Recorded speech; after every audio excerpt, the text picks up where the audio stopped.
ഈ കഴിഞ്ഞ ജൂലൈ 12-നായിരുന്നു എം.ആർ. അജിത് കുമാറിന്റെ ട്രാക്ടർ യാത്ര. പമ്പയിൽ നിന്ന് ശബരിമല സന്നിധാനത്തേക്ക് തിരിച്ചുമായിരുന്നു ആ യാത്രയുണ്ടായിരുന്നത്. ട്രാക്ടറിലെ CCTV ദൃശ്യങ്ങൾ പുറത്തു വന്നതോടെയാണ് സംഭവം ശ്രദ്ധിക്കപ്പെടുന്നത്. ഹൈക്കോടതി മുമ്പ് വ്യക്തമായ ഉത്തരവ് പുറപ്പെടുവിച്ചിട്ടുണ്ടായിരുന്നു.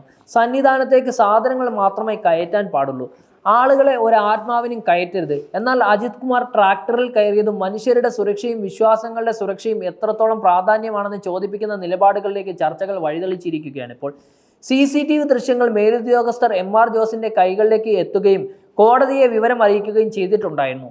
ട്രാക്ടർ യാത്ര ഹൈക്കോടതി ഉത്തരവിന് വിരുദ്ധമാണെന്ന് വ്യക്തമാകുമ്പോഴും അജിത് കുമാറിന്റെ ശാരീരിക അവസ്ഥയും കാലുവേദനയും ഇവയെക്കുറിച്ചുള്ള വിശദീകരണത്തിൽ ഉൾപ്പെടുത്തിയിരിക്കുകയാണ്.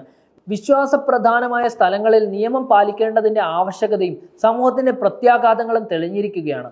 അജിത് കുമാർ തന്റെ യാത്രയെക്കുറിച്ചുള്ള വിശദീകരണത്തിൽ ശാരീരിക വൈകല്യവും കാലുവേദനയും കാരണം ട്രാക്ടറിൽ കയറിയതാണെന്ന് പറഞ്ഞിട്ടുണ്ടായിരുന്നു.